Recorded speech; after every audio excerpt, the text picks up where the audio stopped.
चलो स्टार्ट करते हैं। कुछ और भी इम्पोर्टेंट विनो करेंट पे चर्चा किया जाएगा।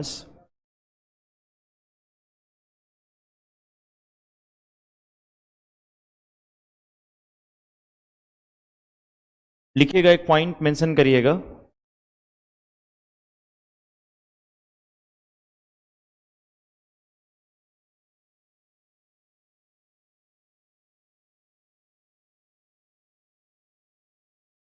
लिखेंगे PM Modi lead international day of yoga, international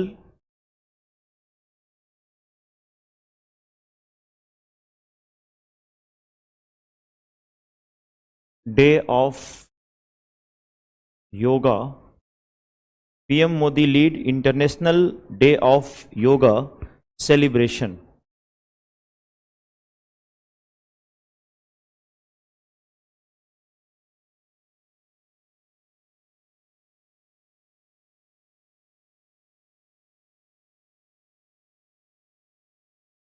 लिख देना, पीएम मोदी ने अंतर्राष्ट्रीय योगा दिवस मनाया, भाग लिए या मनाए। PM Modi lead international day of yoga celebration. PM Modi ने अंतर्राष्ट्रीय योगा दिवस मनाए। अब ये क्वेश्चन बन सकता है कि जो योगा इन्होंने मनाया था उस योगा का थीम क्या था, है ना? ये मेंशन हो सकता है, theme of the yoga day. हाँ, कौन कौन सा क्या बताए? 21 जून 2023 लिख लेना। Prime minister Narendra Modi leaded the 19th international day of yoga celebration, leaded the 19th international day of yoga celebration on June 21 2023 21 जून 2023 लिख लेना को प्रधानमंत्री ने नौवा अंतर्राष्ट्रीय योगा दिवस मनाए। कहां से हुआ था डियर? तो यूएन के हेडक्वार्टर से, फ्रॉम यूएन हेडक्वार्टर। उस वक्त अमेरिका गए हुए थे ना। From UN headquarter, from UN headquarter.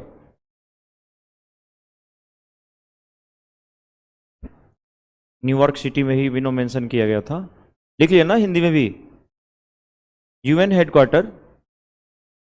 Theme लिखना, the theme of yoga day this year was, the theme of yoga day this year was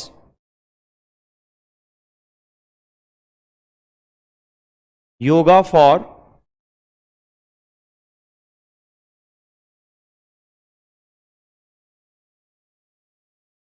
yoga for वसुधैव, योगा फॉर वसुधैव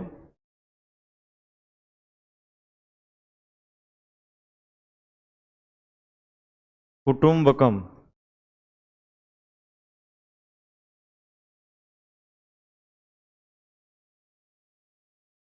योगा फॉर वसुधैव कुटुंबकम, योगा फॉर वसुधैव कुटुंबकम।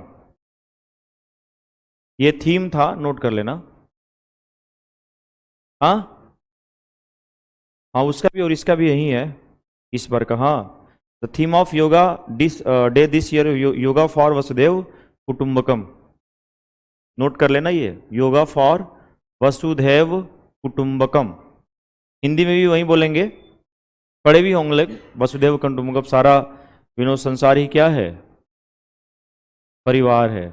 एक श्लोक भी पढ़े होंगे आप लोग, जिसमें वो लंका का विनोद बता रहे हैं ना। तो वसुधैव कुटुंबकम ये इस बार योगा का क्या था? थीम था। ये इंपॉर्टेंट है, आपसे थीम से क्वेश्चन विनो बन सकता है।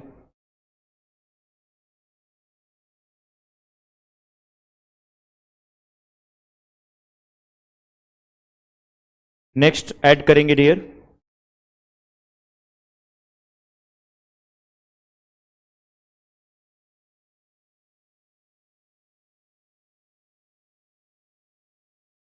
लिखना बालिका सशक्तिकरण मिशन 2023 का शुभारंभ। बालिका सशक्तिकरण मिशन, बालिका सशक्तिकरण मिशन 2023 का शुभारंभ।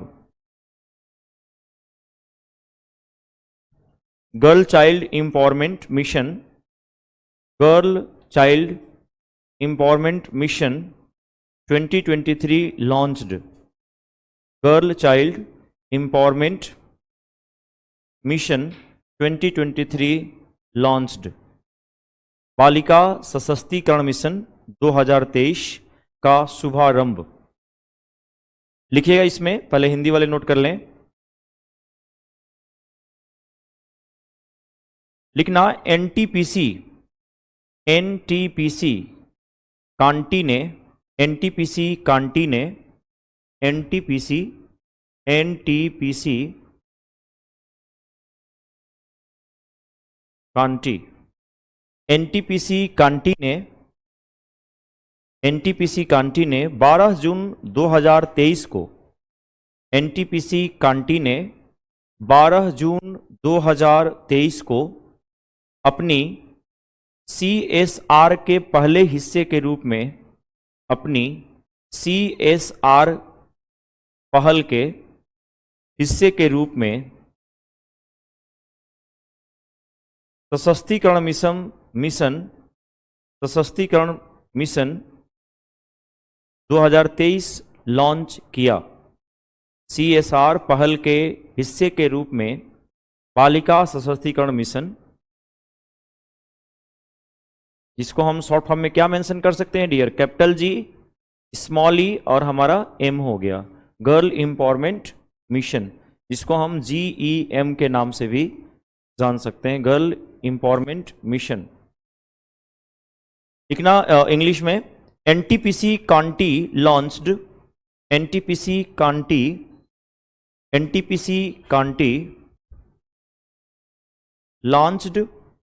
Launched girl child empowerment mission, वही GEM 2023 ऑन 12 जून 2023, ऑन 12 जून 2023, 12 जून को मेंशन किया था। याद रखिएगा एनटीपीसी कांटी सीएसआर पहल के हिस्से के रूप में लिख देना, as a part of its CSR initiative. लिखना यह कार्यक्रम 4 सप्ताह की, यह कार्यक्रम 4 सप्ताह की आवासीय कार्यशाला है। यह कार्यक्रम 4 सप्ताह की आवासीय कार्यशाला है। The program is a 4-week residential workshop. The program is a 4-week residential workshop. यह कार्यक्रम 4 सप्ताह की आवासीय कार्यशाला है, जिसका उद्देश्य कांटी ब्लॉक से, जिसका उद्देश्य कांटी ब्लॉक से 40 वंचित, जिसका उद्देश्य कांटी ब्लॉक से 40 वंचित ग्रामीण लड़कियों को, 40 वंचित ग्रामीण लड़कियों को सशक्त बनाना है।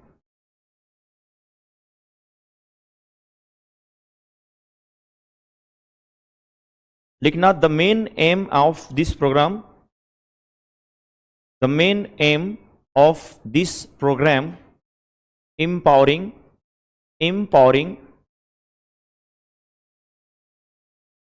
empowering 40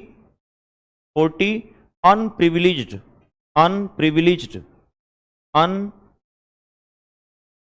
या अंडर प्रिविलेज कर लेना, under privilege rural girls from Conti block. Under privileged a rural girl from Conti block. Kanti, Conti block.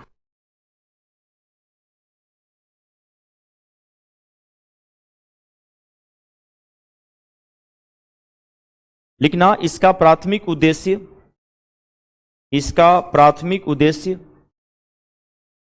प्रतिभागियों को, इसका प्राथमिक उद्देश्य प्रतिभागियों को अकादमिक प्रशिक्षण, इसका प्राथमिक उद्देश्य प्रतिभागियों को अकादमिक प्रशिक्षण, अकादमिक प्रशिक्षण, कौशल विकास, कौशल विकास, अकादमिक प्रशिक्षण, कौशल विकास और समग्र व्यक्तित्व वृद्धि प्रदान करना है, और समग्र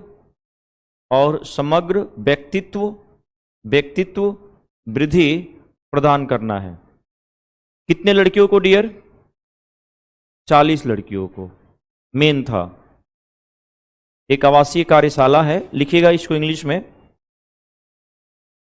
The primary objective of this program, the primary objective of this program is to provide academic training. The primary objective of this program is to provide academic training, skill development,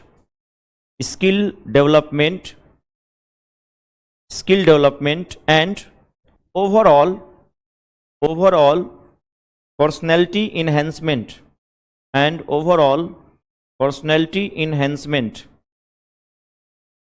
to the participants,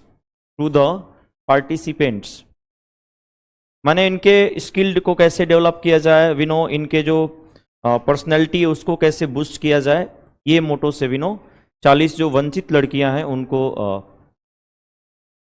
as a train किया जाएगा इस सशक्तिकरण में। याद रखिएगा, याद रहेगा point. Next लिखिएगा सागर समृद्धि सिस्टम लॉन्च, सागर समृद्धि सिस्टम लॉन्च, सागर समृद्धि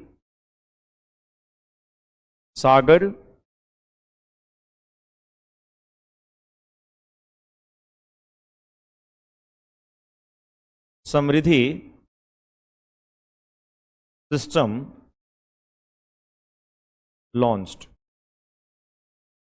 सागर समृद्धि सिस्टम लॉन्च्ड। इसको हिंदी में यही बोलेंगे, सागर समृद्धि सिस्टम लॉन्च। लिखिए केंद्रीय मंत्री सर्बानंद सोनोवाल, केंद्रीय मंत्री सर्बानंद सोनोवाल, केंद्रीय मंत्री सर्बानंद सोनोवाल ने 12 जून को सागर समृद्धि, डबल इन्वर्टेड कॉमा में कर लेना, सागर समृद्धि को केंद्रीय मंत्री सर्बानंद सोनोवाल ने 12 जून को सागर समृद्धि ऑनलाइन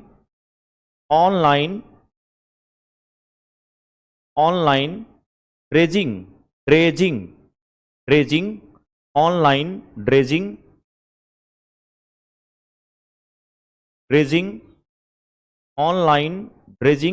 मैंने लिखा है, देख सकते हो।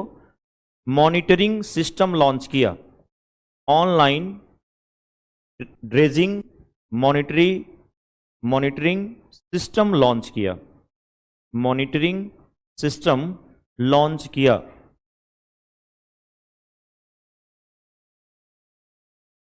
मॉनिटरिंग सिस्टम लॉन्च किया।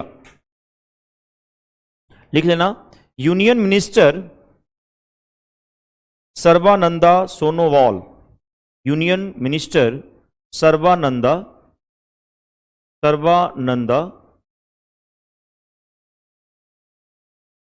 Sonowal, union minister Sarbananda Sonowal launched the सागर समृद्धि, सागर समृद्धि को थोड़ा सा हाईलाइट कर लेना। Launched the Sagar Samriddhi online online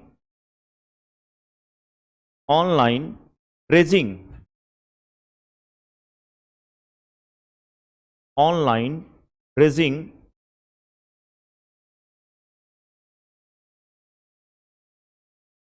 monitoring, online raising monitoring system system on 12 June, on 12 जून। तो शर्बानंदा सोनोवाल ने ये लॉन्च किया। क्या नाम था डियर? सागर समृद्धि। याद रखिएगा, सागर समृद्धि। अब देखो इसका मेन उद्देश्य क्या था, सागर समृद्धि का मेन मोटो क्या है जिसके लिए इसको लॉन्च किया गया है, उसको नीचे लिखिएगा नेक्स्ट पॉइंट में। इससे समुद्र और बंदरगाह को स्वच्छ बनाने में मदद मिलेगी। इससे समुद्र और बंदरगाह को, इससे समुद्र और बंदरगाह को स्वच्छ बनाने में मदद मिलेगी।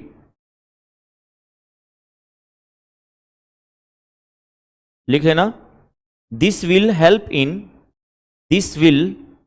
इन मेकिंग, इंग्लिश में भी नोट कर लें, this will help in making the seas and port clean. This will help in the making seas and port clean. Seas बोले तो समुद्र, पोर्ट बंदरगाह, वो क्या बनाने में डियर? स्वच्छ बनाने में। ये सागर समृद्धि का मेन उद्देश्य यही है कि कैसे समुद्र को और विनो जो बंदरगाह है उसको कितना क्लीन किया जाए। मेन मोटो है इसका सागर समृद्धि का। अब आ सकता है सागर समृद्धि किसके क्षेत्र के लिए विनो लॉन्च किया गया, तो नाम से पता चल रहा है सागर विनो, कैसे सागर को, कैसे बंदरगाह को क्या किया जाए? स्वच्छ किया जाए। वही मैंने मेंशन किया कि this will help to clean seas and विनो पोर्ट। जो पोर्ट है, जो सीज है, उसको कैसे क्लीन रखा जाए, इसका मेन मोटो है।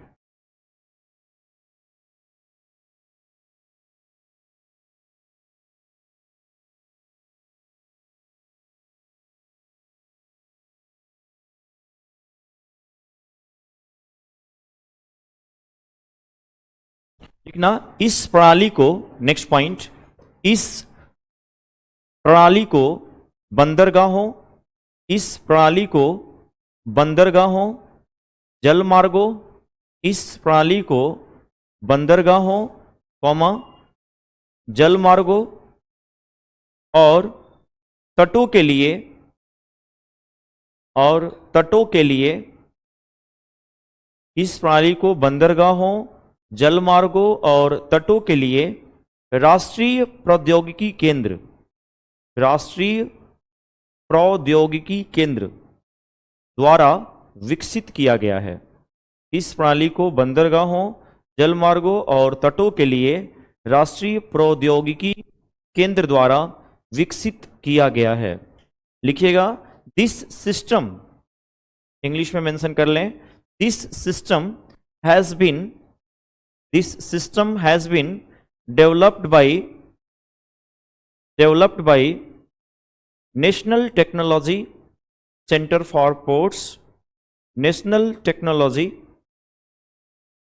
Centre for ports, comma, waterways, जलमार्ग जिसको बोलेंगे waterways, and coast, COAST, and coast.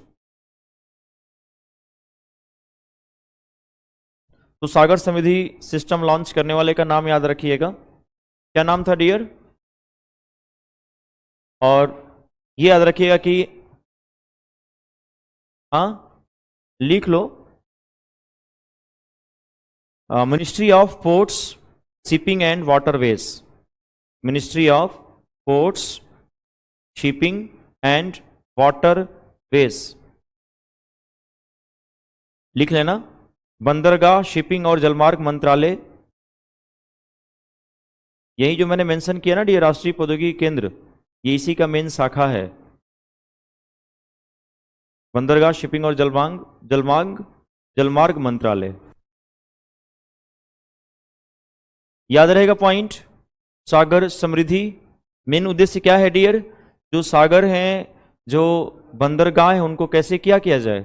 स्वच्छ किया जाए। तो ये भी इंपॉर्टेंट है। और ये बालिका जो सशक्तिकरण मिशन 2023 था, इसका जो शुभारंभ था, वो भी आपको याद रखना है। कितनी वंचित लड़कियां हैं? 40। इनको अंदर स्किल को जनरेट करना है, इनकी पर्सनालिटी को बूस्ट करना है, समझ गए ना?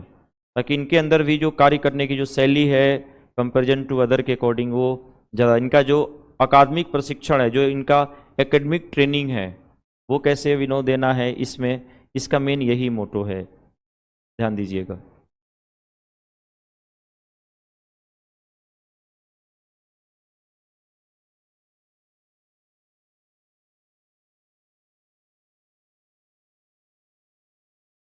लिखिएगा नेक्स्ट पॉइंट।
एक और भी पॉइंट लिखिएगा।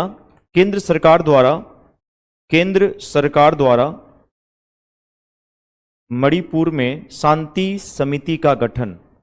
केंद्र सरकार द्वारा मणिपुर में शांति समिति का गठन। केंद्र सरकार द्वारा मणिपुर में शांति समिति का गठन। Government constituted peace committee in Manipur. Government constituted peace committee in Manipur. क्योंकि मणिपुर का जो दंगा है अभी नो, यहाँ से भी क्वेश्चन कोरिलेट हो सकते हैं आपसे, समझ गए ना? एज अ करेंट के फॉर्म में बात करें तो क्या लिखे हैं? केंद्र सरकार द्वारा मणिपुर में शांति समिति का गठन। Government constituted peace committee, COMMITTEE committee in Manipur. लिखिएगा इसमें, केंद्र सरकार ने 10 जून को मणिपुर में, केंद्र सरकार ने 10 जून को मणिपुर में एक शांति समिति का गठन किया। केंद्र सरकार ने 10 जून को मणिपुर में एक शांति समिति का गठन किया। Government of India has launched has constituted, launch नहीं, constituted a peace committee in Manipur on 10 June. Constituted a peace committee in Manipur on 10 June. लिखना, मणिपुर की राज्यपाल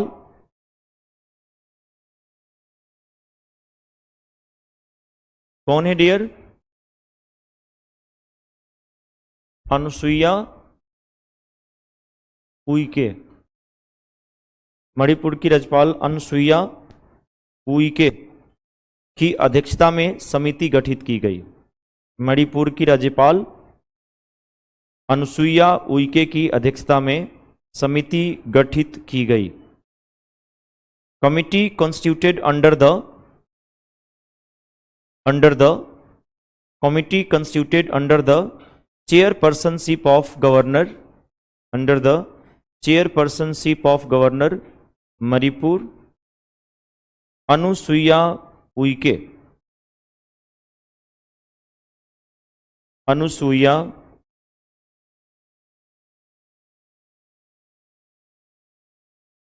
उइके। अनुसुईया उइके। अनुसुईया उइके, याद रखिएगा इन्हीं के अध्यक्षता में वो गठित किया गया, ठीक ना। शांति समिति लिख लेना ये भी पॉइंट। इसकी घोषणा केंद्रीय गृह मंत्री और सहकारिता मंत्री, इसकी घोषणा केंद्रीय गृह मंत्री और सहकारिता मंत्री अमित शाह ने की थी। इसकी घोषणा केंद्रीय गृह मंत्री और सहकारिता मंत्री अमित शाह ने की थी। It was announced by Amit Shah ने की थी। It was announced by Amit Shah, the union home minister and minister of cooperation, सहकारिता मंत्री एंड मिनिस्टर ऑफ कोऑपरेशन। लिख लेना नीचे पॉइंट। इसका उद्देश्य, शांति समिति का उद्देश्य लिख लेना। इसका उद्देश्य मणिपुर में विभिन्न जातीय समूहों के बीच, इसका उद्देश्य मणिपुर में विभिन्न जातीय समूहों के बीच शांति बनाने की प्रक्रिया को, विभिन्न जातीय समूहों के बीच शांति बनाने की प्रक्रिया को सुविधाजनक बनाना है, सुविधाजनक बनाना है। लिख लेना। The aim is to facilitate the peace, the aim is to facilitate the peace making process among different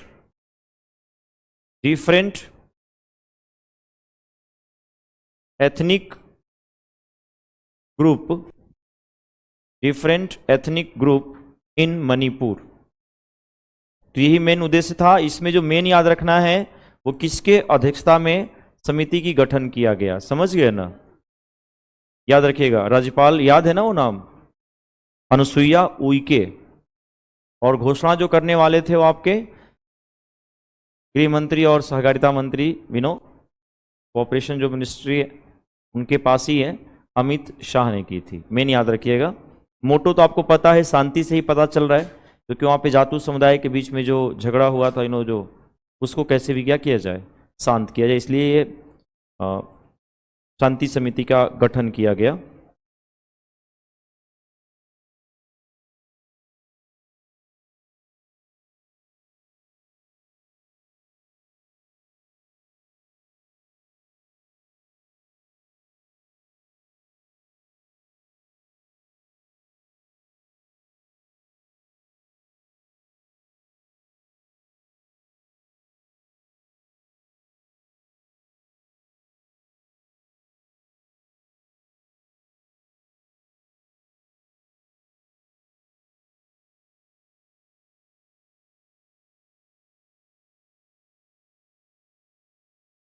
लिखिएगा, नए संसद भवन का उद्घाटन, सीधे मेंशन करिएगा कुछ इंपॉर्टेंट सेगमेंट भी यहाँ से आपसे अटैच हो सकता है।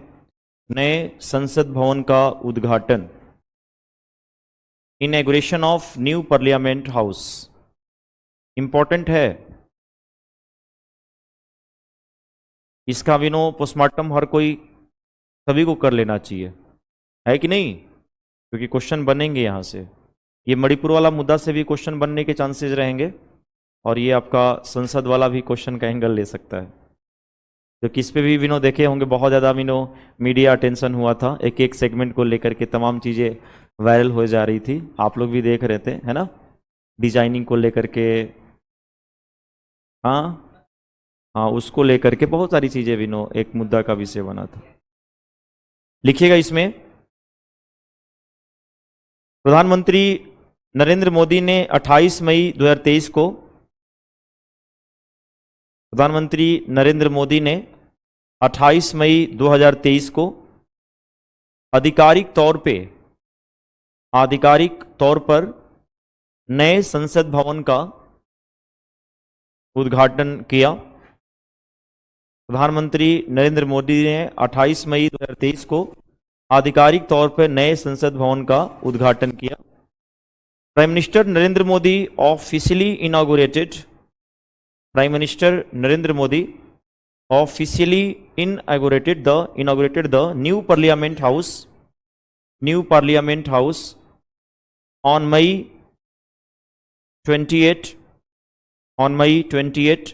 2023, on May 28, 2023। लिखना नया संसद भवन, लोकेशन जान लेते हैं इसका, नेक्स्ट पैराग्राफ चेंज करके लिखिएगा, नया संसद भवन नई दिल्ली के, नया संसद भवन नई दिल्ली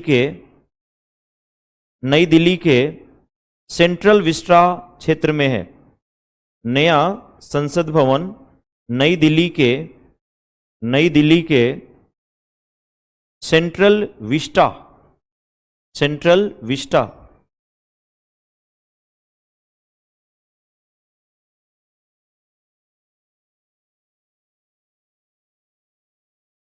सेंट्रल विस्टा नई दिल्ली के सेंट्रल विस्टा क्षेत्र में स्थित है। लिख लेना, the new parliament house is located in the central Vista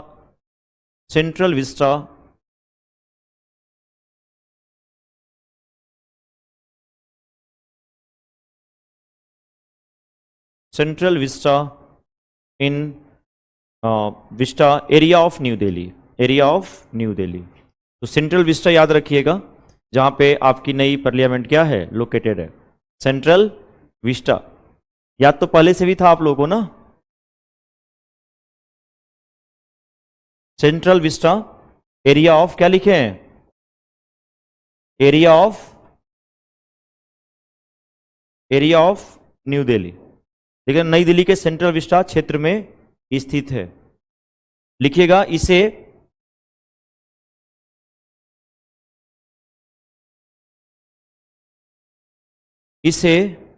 भारतीय संसद के बढ़ते आकार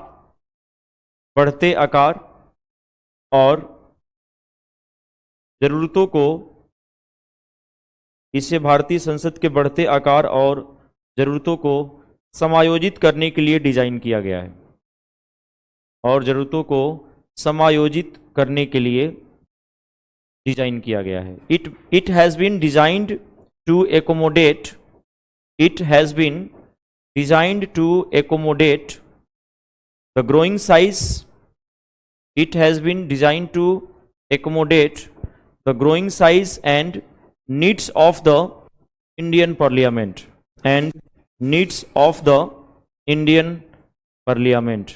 अब जो पुराने वाला है उसको एज अ, वो क्या करेंगे, म्यूजियम बना देंगे पब्लिक के लिए, पब्लिक जाकर के वहां पे घूमेगी, देखेगी अपने, हाँ नहीं बैठेगी नहीं, वहां पे जाके देखिएगा तो कहीं ना कहीं लगे कि हाँ भाई ऐसे भी कुछ था। बहुत लोग तो गए ही नहीं होंगे अंदर, हाँ हाँ देखो ये सही कर है। ऐसे तो बाहर से ही भगा देते हैं ना, ऐसे तो बाहर से ही भगा देते हैं।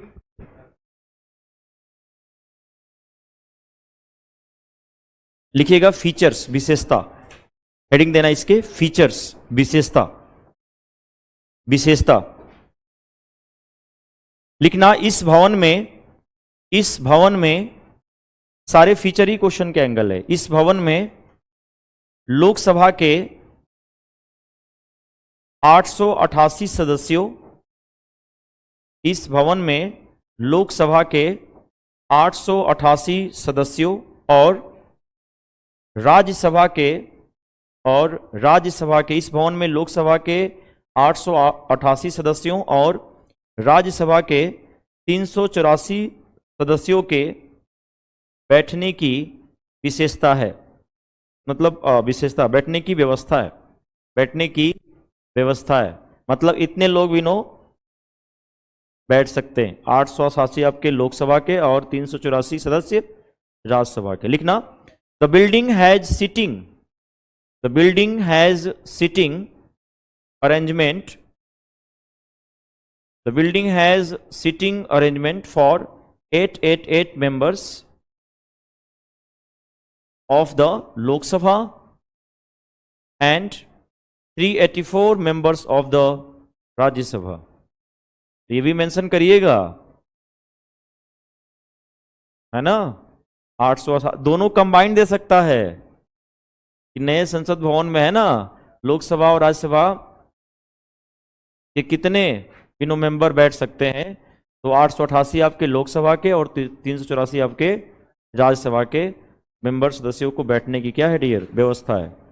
लिखना इसमें अत्याधुनिक, नेक्स्ट पॉइंट फीचर में ही, इसमें अत्याधुनिक ऑडियो विजुअल सिस्टम से लैस, इसमें अत्याधुनिक ऑडियो विजुअल सिस्टम से लैस, इसमें अत्याधुनिक ऑडियो वीडियो विजुअल सिस्टम से लैस 6 समिति कक्ष भी शामिल है। 6 वहीं 6 समिति कक्ष भी शामिल है। It also include 6 committee room, it also include 6 committee rooms with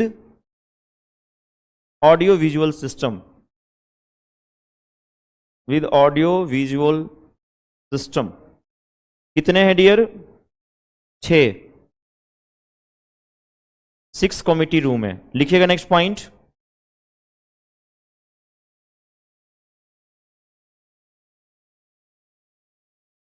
यह एक 4 मंजिला भवन है, यह एक 4 मंजिला भवन है,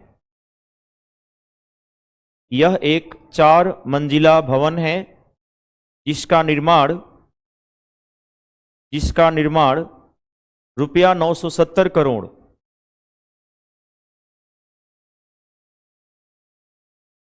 जिसके निर्माण में 970 करोड़ लागत लगा है। 970 करोड़ लागत लगा है, लिख देना। It is a 4-storied building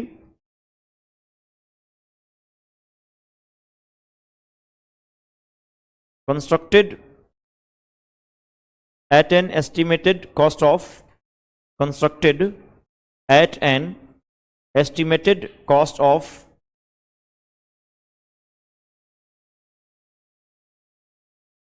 970 crore. तो 970 करोड़ है ना पूरी लागत लगी है। और कितनी बिल्डिंग है डियर, कितनी मंजिल है ये, 4 मंजिल है।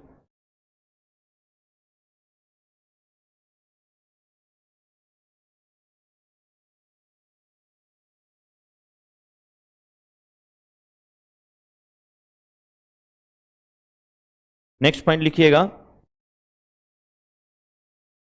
लिखना इसको, ये भी पॉइंट इंपॉर्टेंट है, हाईलाइट कर लेना इसको। अहमदाबाद अहमदाबाद स्थित HCP डिजाइन, इसको अहमदाबाद स्थित HCP डिजाइन, इसको अहमदाबाद स्थित HCP डिजाइन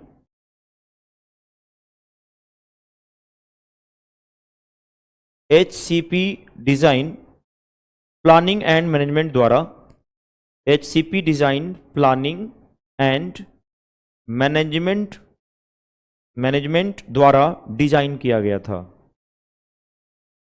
डिजाइन करने वाला कौन था dear? HCP design planning and management. कहां पे है ये? अहमदाबाद में। इसको अहमदाबाद स्थित HCP design planning and management द्वारा डिजाइन किया गया था और टाटा प्रोजेक्ट लिमिटेड द्वारा निर्मित किया गया है, और टाटा प्रोजेक्ट लिमिटेड द्वारा निर्मित किया गया है, और टाटा प्रोजेक्ट लिमिटेड द्वारा निर्मित किया गया है। The building was designed by Ahmedabad based HCP design, Ahmedabad based HCP design planning, HCP design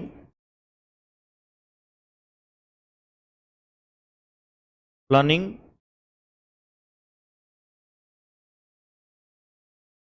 management, जिसने डिजाइन किया था, and constructed by Tata project limited, and constructed by Tata project limited. तो टाटा प्रोजेक्ट लिमिटेड ने उसको बनाया और डिजाइन करने वाले कौन था? HCP design planning management. कहाँ पे है ये? अहमदाबाद में है। तो ये भी मेंशन हो सकता है, डिजाइन करने वाला इसको भी नो, कंस्ट्रक्ट करने वाले का भी नाम मेंशन कर देगा, क्योंकि जो बहुत ज़्यादा मीडिया अटेंशन भी था इसको लेकर के। लिख देना, नए संसद भवन की आकृति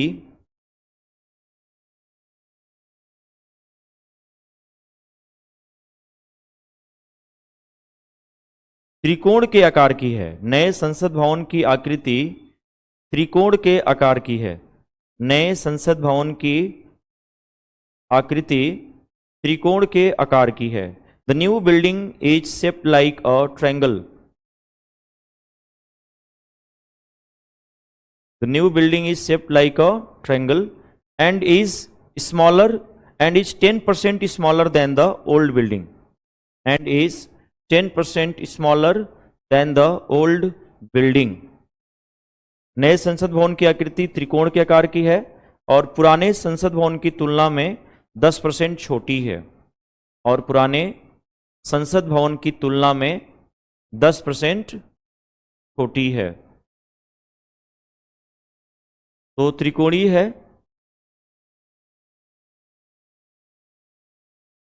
और पुराने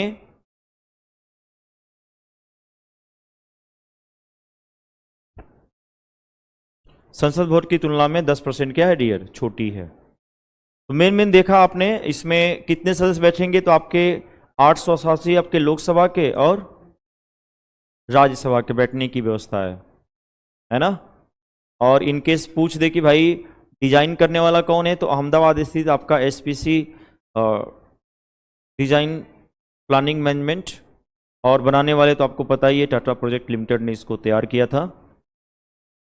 ट्रायंगुलर शेप का है ये, और जो पुरानी आपकी संसद भवनों से 10% क्या है ये?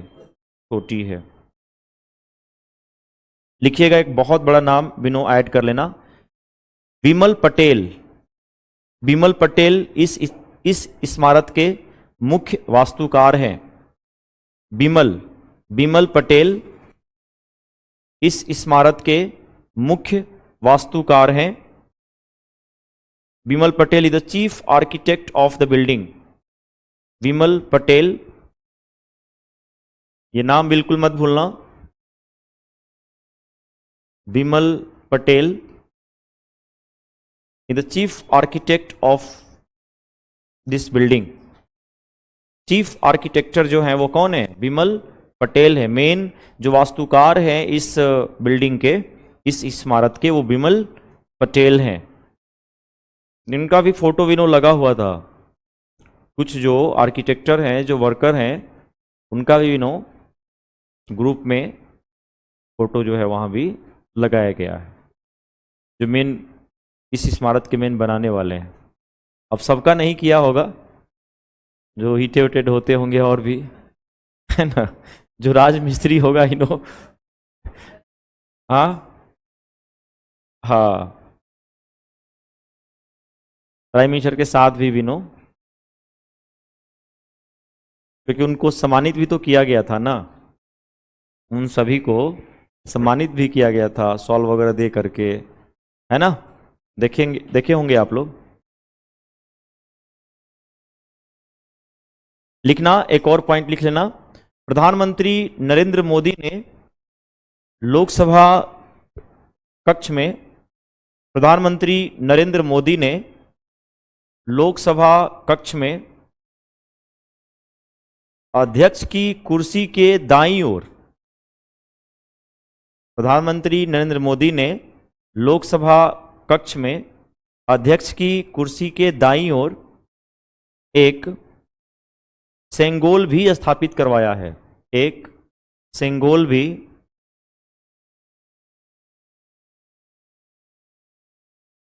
स्थापित करवाया है। एक सेंगोल भी स्थापित करवाया है, लिख लेना। Prime minister Narendra Modi also installed Sengol,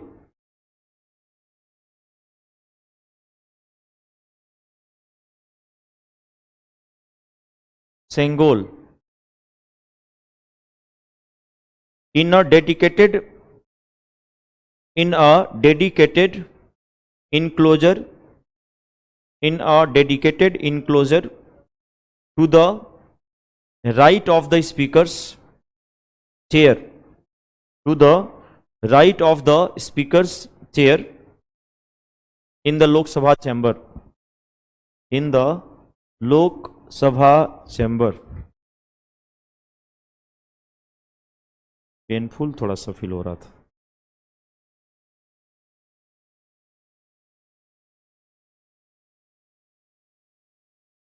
हम्म।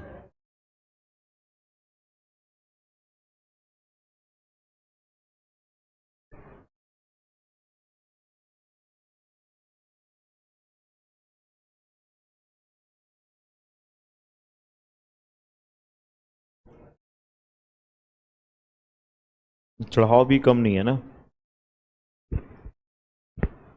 नोट कर लिया आपने। तो इतना मेन तो इसमें मेंशन करना था, जो मेन इसके वास्तुकार हैं साइज को लेकर के।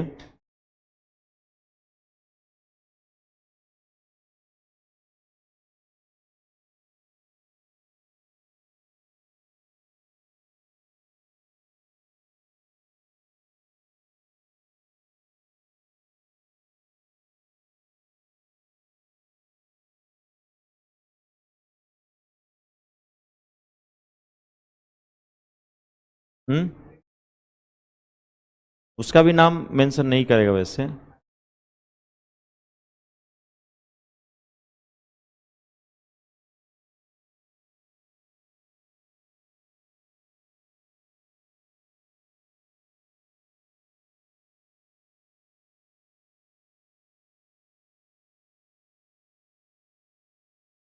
सिंगुल, इसके बारे में कुछ कलेक्शन,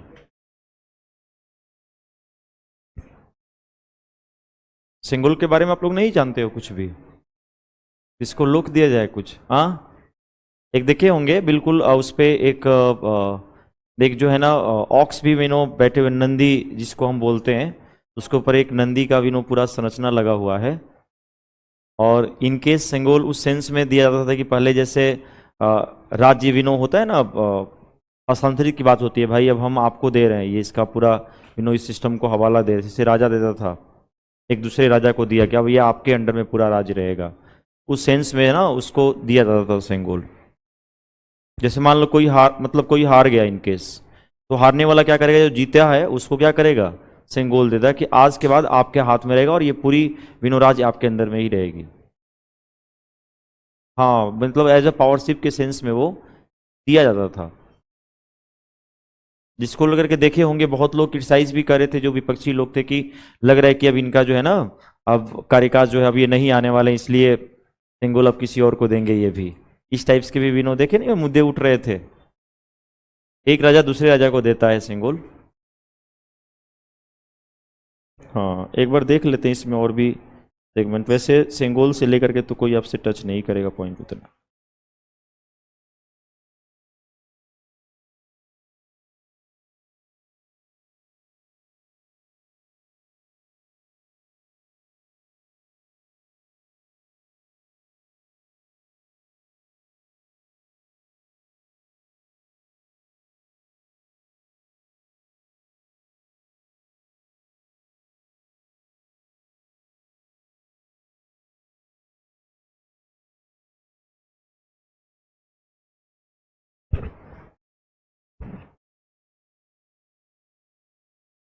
कुछ पॉइंट लिख लो ब्रैकेट में।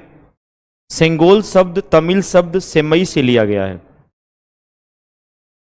सेंगोल शब्द लिख लो, कुछ पॉइंट मेन मेन है। सेंगोल शब्द तमिल शब्द सेमई से लिया गया है। सेमई, सेमई से लिया गया है, जिसका अर्थ है नीति परायणता। जिसका अर्थ है नीति परायणता। नीति परायणता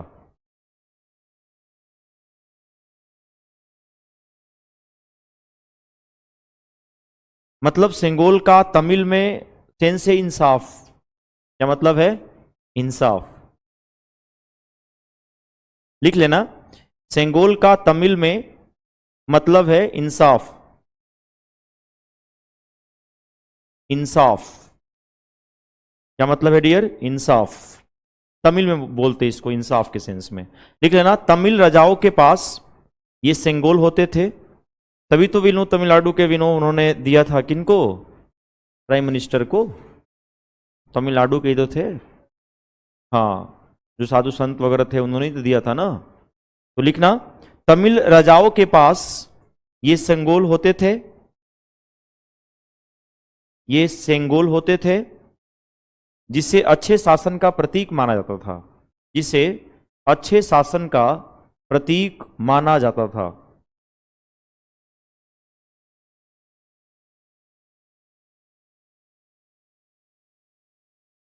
यानी जिसके पास सेंगोल है, मतलब मान लीजिए कि आपका जो शासन करने का तरीका क्या है वो अच्छा है। और लिख लेना नेक्स्ट पॉइंट, सेंगोल को ग्रहण करने वाला व्यक्ति, सेंगोल को ग्रहण करने वाला व्यक्ति को न्यायपूर्ण और निष्पक्ष रूप से, सेंगोल को ग्रहण करने वाला व्यक्ति को न्यायपूर्ण और निष्पक्ष रूप से शासन करने का आदेश होता है। शासन करने का आदेश होता है।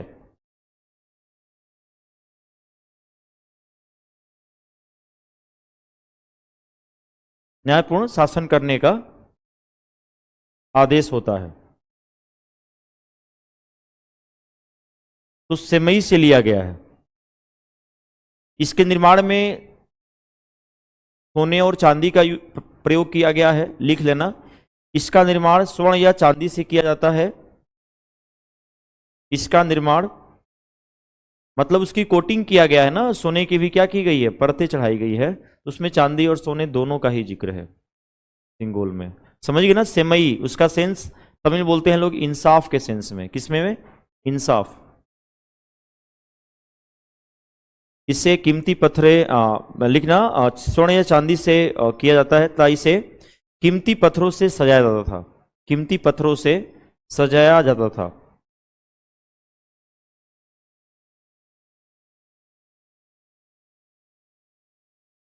एक पॉइंट और इसमें ऐड कर लेना, सिंगोल से रिलेटेड मैं आपको लिखवा दे रहा हूं। यह दक्षिण भारत में सबसे लंबे समय तक, यह दक्षिण भारत में सबसे लंबे समय तक शासन करने वाले, यह दक्षिण भारत में सबसे लंबे समय तक शासन करने वाले और सबसे प्रभावशाली राजवंशों में एक, सबसे प्रभावशाली राजवंशों में एक चोल राजवंश से जुड़ा है। चोल राजवंश से जुड़ा है। चोल राजवंश से जुड़ा है।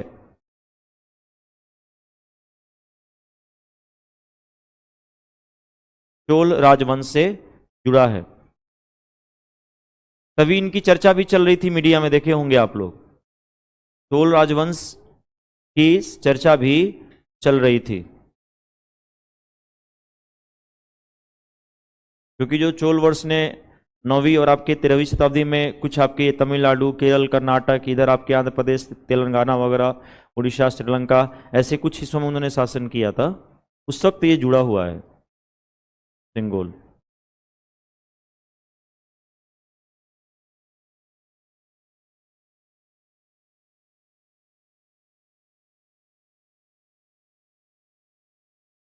लिख लेना। वर्ष 1947 में, वर्ष नीचे पॉइंट, सेंगोल में ही कुछ कलेक्शन लिखवा दे रहा हूं, कभी कभी क्वेश्चन को रिलेट हो जाते हैं ना। अब सेंगोल का प्रयोग हुआ है तो कहीं कहीं ना कहीं सेंगोल से रिलेटेड मुद्दे आपसे पूछ देगा वो एक बच्चा को तुरंत, और ये मेन होते हैं। कोई चीज करते हैं उसमें हम लोग मेन यूज करते हैं, वहां से क्वेश्चन भी को रिलेट हो जाते हैं। लिख लेना। वर्ष 1947 में ब्रिटिश शासन में, ब्रिटिश शासन से स्वतंत्रता प्राप्ति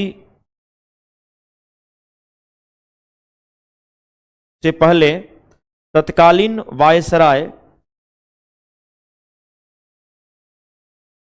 तत्कालीन वायसराय लॉर्ड माउंटबेन,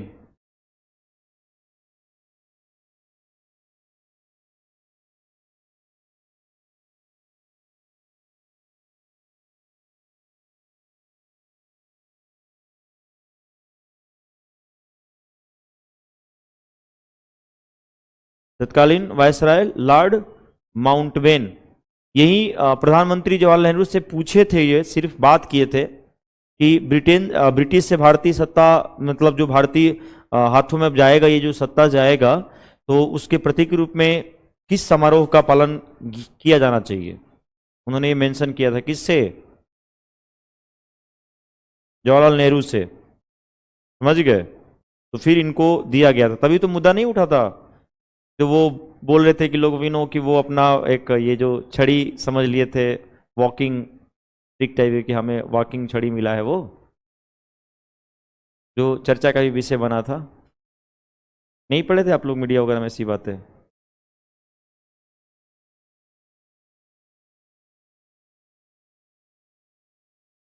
हाँ,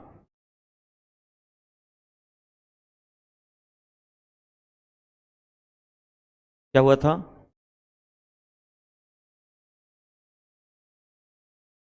आवाज,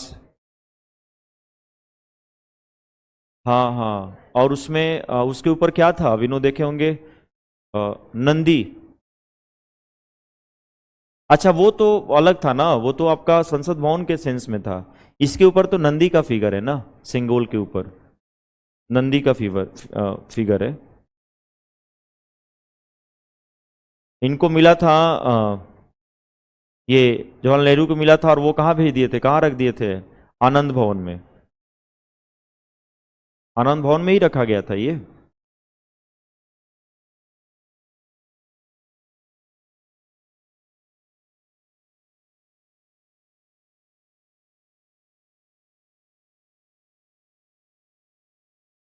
जब ये चीजें हो रही थी तो पता चला 2021-22 में सेंट्रल विस्टा में जो ये परियोजना चल रही थी, उस वक्त ये मुद्दा आया सेंगोल का। तो फिर आदेश दिया कि भाई इसे मतलब खोज के लाया जाए, ये है कहाँ पे। तो फिर पता चला कि ये प्रयागराज में विनो क्या है, रखा गया था।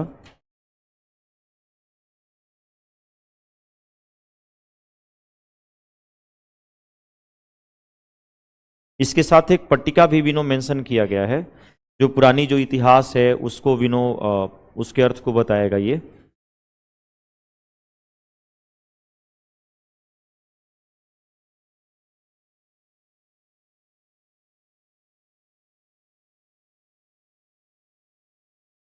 देखने में तो अच्छा लग रहा है। इस पे बहुत तरह के विनो डिजाइन भी क्रिएट किए गए हैं, कुरियत करके, जो कोटिंग किया गया है ना उस पे गोल्ड का, उसके ऊपर बहुत तरह के डिज़ाइन भी क्रिएट किए गए हैं, जैसे फ्लैग वगैरह हो गए, दोनों साइड से झंडे का भी फिगर वहाँ मेंशन किया गया। स्पेशल नंदी बैल को ऊपर रखा गया है।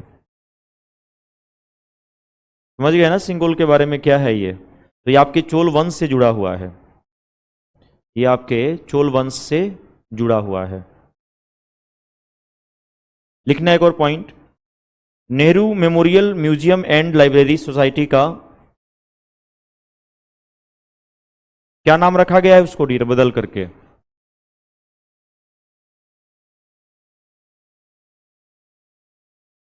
लिख लो इसमें point, Nehru memorial museum and library society का नाम Nehru memorial museum and library society का नाम प्रधानमंत्री संग्रहालय और पुस्तकालय सोसाइटी कर दिया गया। प्रधानमंत्री संग्रहालय का नाम बदलकर Nehru memorial museum and library society का नाम बदलकर प्रधानमंत्री संग्रहालय और पुस्तकालय सोसाइटी कर दिया गया। प्रधानमंत्री संग्रहालय और पुस्तकालय सोसाइटी कर दिया गया। लिख लो, Nehru memorial museum and library society renamed as prime minister museum and library society. यह निर्णय memorial museum and library society की एक विशेष बैठक में लिया गया। हालांकि इसको छोड़ दो, लिख लेना, इस बैठक की अध्यक्षता, ये लिख लो, इस बैठक की अध्यक्षता रक्षा मंत्री राजनाथ सिंह ने की। इस बैठक की अध्यक्षता रक्षा मंत्री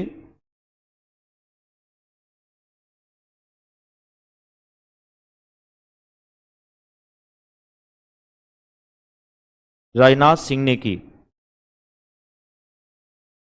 राजनाथ सिंह ने की। The meeting was presided over by the meeting was presided over by Defense Minister Rajnath Singh. The meeting was presided over by Defense Minister Rajnath Singh. 59 से अधिक वर्षों के लिए यह एक वैश्विक बौद्धिक और 59 से अधिक वर्षों के लिए यह एक वैश्विक बौद्धिक और पुस्तकों तथा अभिलेखागार का खजाना रहा है। पुस्तकों तथा अभिलेखागार का खजाना रहा है। 59 से अधिक वर्षों के लिए यह एक वैश्विक बौद्धिक और पुस्तकों तथा अभिलेखागार का खजाना रहा है। For over 59 years, it has been a global intellectual landmark and house of books and archives.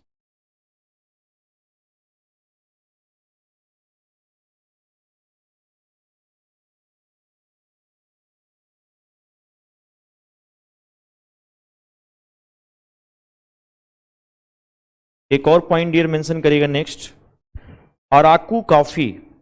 Araku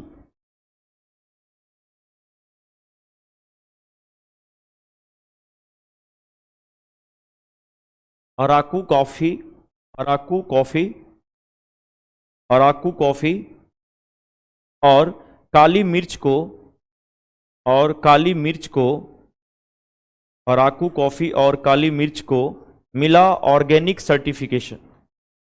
certification, मिला ऑर्गेनिक सर्टिफिकेशन।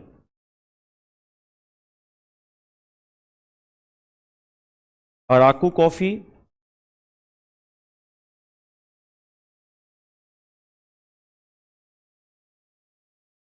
अराकू कॉफी लिख लिया आपने, Araku coffee and black pepper got organic certification, got organic certification.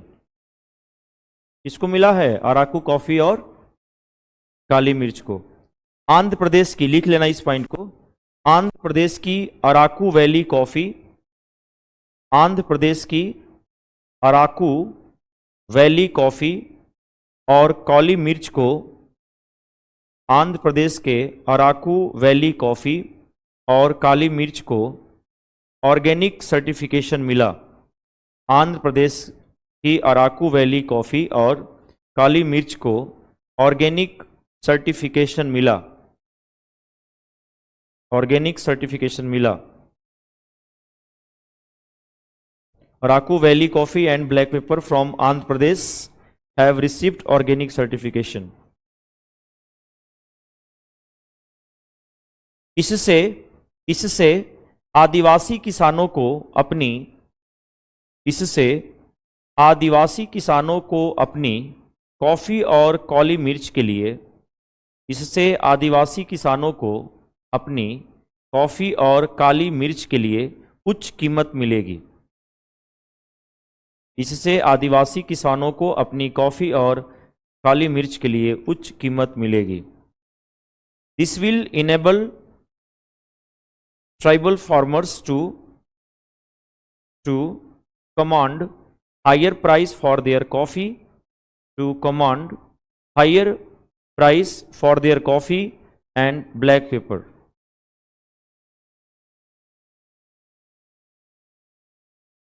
लिख लेना, यह कृषि और प्रसंस्कृत खाद्य उत्पाद निर्यात विकास प्राधिकरण द्वारा प्रदान किया गया। कौन दिया था वो नोट कर लेना। यह कृषि और प्रसंस्कृत खाद्य उत्पाद निर्यात विकास प्राधिकरण द्वारा प्रदान किया गया। यह कृषि और प्रसंस्कृत खाद्य उत्पाद निर्यात विकास प्राधिकरण द्वारा प्रदान किया गया।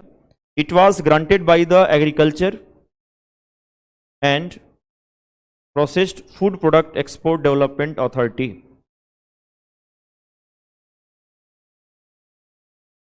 It was granted by the agriculture and processed food product export development authority. लिखना एक और पॉइंट नेक्स्ट। जल जीवन मिशन के तहत 12 करोड़ जल जीवन मिशन के तहत 12 करोड़ नल जल कनेक्शन जल जीवन मिशन के तहत 12 करोड़ नल जल connection 12 crore tap water connection 12 crore tap water connection under जल जीवन मिशन।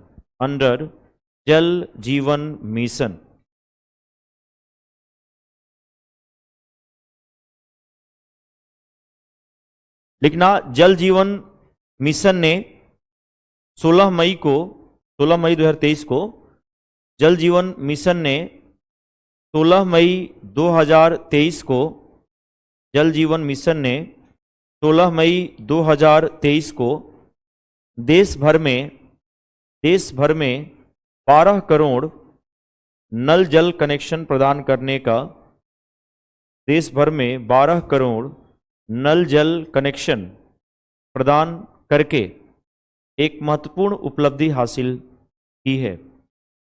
12 करोड़ नल जल कनेक्शन प्रदान करके एक महत्वपूर्ण उपलब्धि हासिल की है। The Jal Jeevan mission has achieve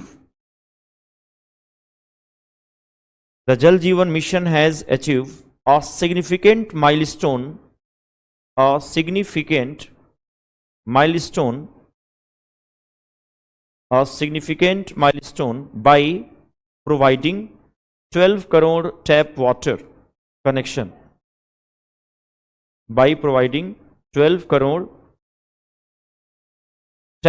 connection across the country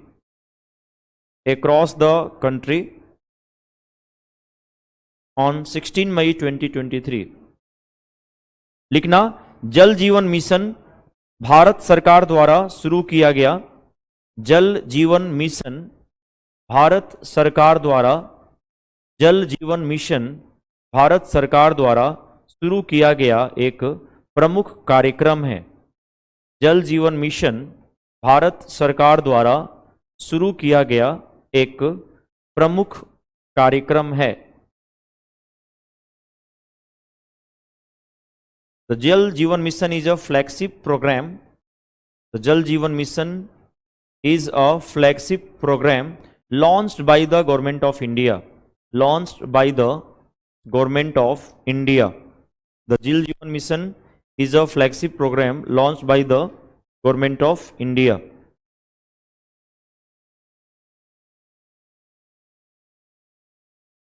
लिखना हिमाचल प्रदेश 98.35%.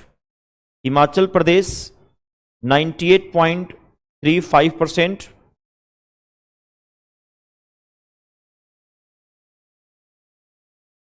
तथा बिहार 96.05% पर. तथा बिहार 96.05% पर भविष्य में संतृप्ति प्राप्त करने के लिए भी तैयार है. भविष्य में संतृप्ति प्राप्त करने के लिए भी तैयार है. Himachal Pradesh eight 98.35%, followed by Bihar at 96.05%, are also set to achieve saturation in the near future. Are also set to achieve saturation in the near future. In the near future. और 5 राज्यों ने 100% कवरेज भी प्राप्त कर लिया इसमें. हाँ, कागज पे है, ऐसा भी नहीं है. नल जल योजना तो हर जगह विनोद देखे होंगे, बड़े बड़े चलाए बनाए भी गए हैं. अब कितना सप्लाई हो रहा है, क्या नहीं हो रहा है, अब किसी पर्टिकुलर विशेष आदमी के घर पे हो जाता है तो वो पूरा वो मालिक बन जाता है ना. हाँ, तो वही सेंस होता है विनोद. अब किसी आप सार्वजनिक प्लेस पर लगाएंगे तो कोई वहाँ पे अपनी ऑनरशिप नहीं दिखाएगा. अब किसी के आप घर के आसपास लगा देते हैं तो वो पूरा वही कर लेते हैं, सिस्टम को हैक कर लेते हैं, है ना. उसी से पानी इसको अपने वो इरिगेशन भी करना शुरू कर देगा, चाहे किसी को जाए ना जाए. लिखना 5 राज्य में लिखिएगा गोवा, तेलंगाना. 5 राज्य, 5 स्टेट्स, गोवा, तेलंगाना, हरियाणा, गुजरात और पंजाब ने 100% कवरेज प्राप्त कर लिया है. 5 राज्यों गोवा, तेलंगाना, हरियाणा, गुजरात और पंजाब ने 100% कवरेज प्राप्त कर लिया है.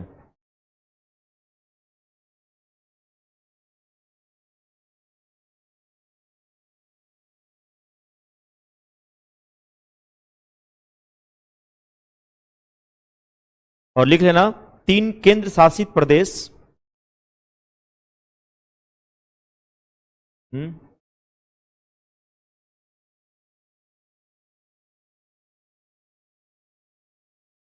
3 केंद्र शासित प्रदेश लिख लो. 3 केंद्र शासित प्रदेश पुडुचेरी, दमन और दीव.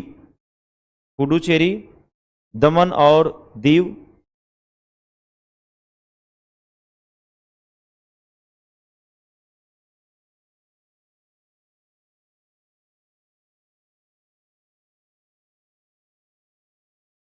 दादरा एंड नागर हवेली. दादरा और नागर हवेली.